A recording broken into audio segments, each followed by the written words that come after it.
99% is in a world of light that has no time.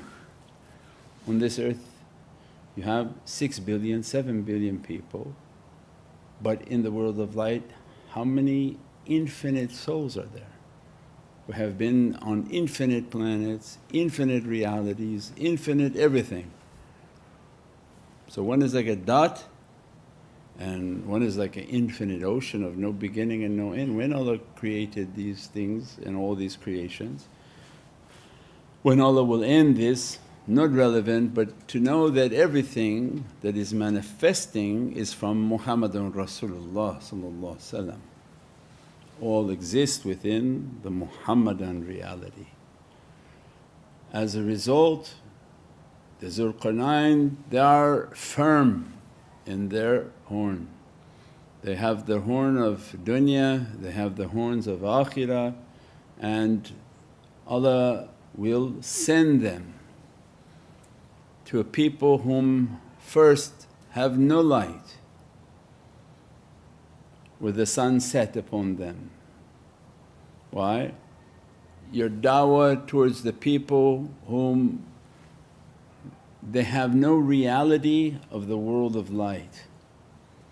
When we say the sun setting and the people whom the sun has set upon, the sun is the representation of heavenly knowledges. When you come across a civilization that has no understanding from the world of light and the heavenly kingdom,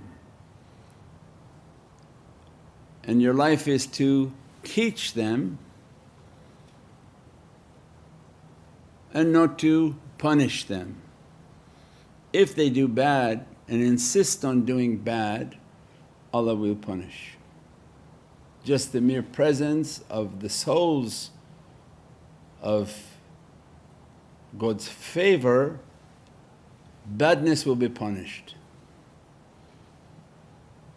And knowledges must be spread, because the system in which Allah gave for Zulqarnain is for all these rijal. Like Allah's school in Surah Al-Kahf, you're going to go from this class, you're going to go to this class, and now when you represent these two shaykh, you represent Prophet they describe as Zulqarnain al-Thaqalain. The Prophet says, the emperor of the two realms. If you want to serve the emperor of the two realms, same. The realm of dunya has to be mastered and the realm of unseen has to be mastered. Your first da'wah is to people whom they don't have any concept of malakut, and they barely understood a word, but they all talk. So even the language has no light. The language was designed to entrap people, not based on haqqaiqs and truths. Say, Salaamu alaykum, the salam has a reality, the concept of sending peace has a reality, versus selling to somebody hell and wishing hell upon somebody. One language is meant to entrap you, bind you, confuse you, and then the language of paradise is to dress you, bless you with infinite lights from the shining sun, the lights of paradise. So it means they spoke a word that had no lights, their languages had no light, their understandings have nothing to do with the heavenly kingdom of light. So it's the land of a setting sun. And then Allah send him to the land of the rising sun, means now into the world of light and the rijal, in which everything about them are knowledges from heavens. Every reality about them, one kingdom after another of infinite rijal al-ghaib, that unseen kingdoms whom all their reality is light, in every darajat that we can understand, from 5,000 feet above us in the atmosphere, 20,000 feet above us in the atmosphere, 30,000 feet above us in the atmosphere, all the different kingdoms of light, whom the reality is to serve the Divine. After being trained in the da'wah of people who have no light, because it builds patience, perseverance, and it builds the reality of knowledge. You have to have the ability to give knowledge of light to people whom have no light. You're not going to go teach awliya, but the necessity of your soul to pull information to give to those whom have none. You have to be a feeder, not an eater. You have to be able to feed people heavenly lights, not sit in the association of awliya to eat from their light. That was the training. But when Sayyidina Zulqarnain is going to go out, Allah first going to know, you have to be able to pull the knowledges in your heart and soul. With sabah we're going to give you a power, and you're going to go out now to the people whom the sun is setting. Give them and remind them of the heavens so that they can eat from your table of knowledges and realities. Then we'll send you, because that's the easier one, now with all the kingdom of light in which their knowledges continuously dress you and astonish you, because that's the heavenly kingdom. Then Allah sends you to the Juj and Majuj. That's where we wrote the line, is that to draw a barrier between these realms.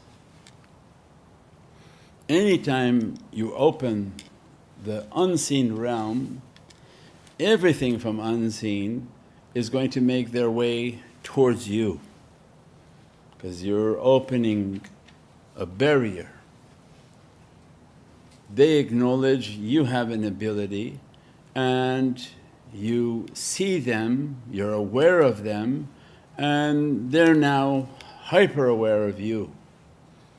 And as a result Allah begins to teach Sayyidina Zulqarnain that for the people of this reality that you're training, teach them how to make a barrier between these realms, between the two mountains of this reality, the mountain of dunya, mulk and malakut. Once you move this veil, they're not in malakut but they're in unseen realms that want to enter into the dunya and create immense amount of fitna. And that's why strong teachings in what the jinn are. And most Muslims, if you say jinn, they're scared, they run. They say, oh, we shouldn't say that word. You don't need to say that word. 99% of everything around you is based on that, based on them, based on every sickness, every disease, every effective energy, every reduction of energy, every type of sickness, everything is from that realm. The fact you don't talk about it, the fact that they don't mention it, the fact that the setting sun doesn't even know about it is a great danger to them. So the Zulqarnain of the time comes and begins to set the barrier between these two mountains and teach them that between your physical realm and asking to open your spiritual realm, you must have a very strong barrier of understanding. And that becomes the importance when we gave the understanding. When Sayyidina Zulqarnain was saying, bring me the metals, bring me the iron, bring me the copper, and let's make for us a furnace and begin to nafas, blow. With the immensity of that reality, that awliya can pulled from that understanding is that Allah is giving the hint that there's going to be a immense amount of power in the nafas and the blowing. That in my reality and in all my training and in all my connection, everything had to do with the breath. And if you read classical Islam, Mawlana Shaykh put the 40 grand shaykhs, each one has a section on the breath. The importance of the breath, holding the breath, containing the breath, understanding the breath, conscious of the breath. It is your lifeline from you to Prophet to Allah.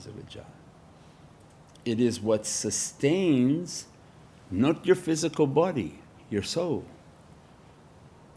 As that breath comes, you're able to take and exhale, inhale, exhale.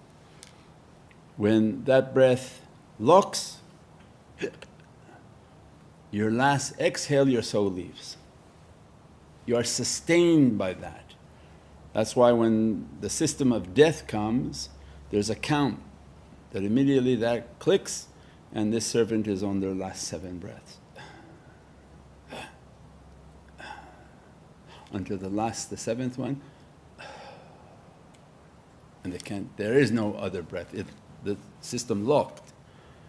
As soon as they release that exhale, the soul immediately is on departure. Like on a jet fighter that immediately presses the button, he has to jump out now. He just hits the button and his seat has a rocket in it that shoots him out the plane. Same system. When that's ignited, that the servant is on the last 7 breaths, hits the 7th breath, everything within the soul understands its departure time and begin to leave the physicality. Everything is based on the power of that breath, bring the energy of the breath, understanding that your breath and the strongest furnace God has given to you is the heart.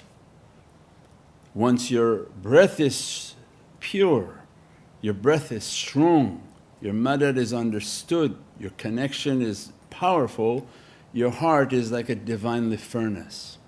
And every blood that moves through that, and the reason your blood is red is because of iron. Your iron is being heated. As it flows through the heart, it's being heated. And that's when Prophet we describe, says the shaitan runs through the blood. But he has a hard time running through the blood if your heart is like a furnace and all your iron is ignited, is burning him. And that's when Allah describes the shaitan can ride but not the mukhlas, because the mukhlas, one of their states is their heart is continuously lit. As their blood is flowing, it's on fire. Shaitan cannot survive in that environment and then begins to operate outside of that environment to waswas and try to influence towards bad choices, but not operating from within the system and the heart. Operates from now outside, because inside is a furnace and a fire. So it means the breath, the elements, the manipulation of their elements and igniting their barrier inside of them from that realm.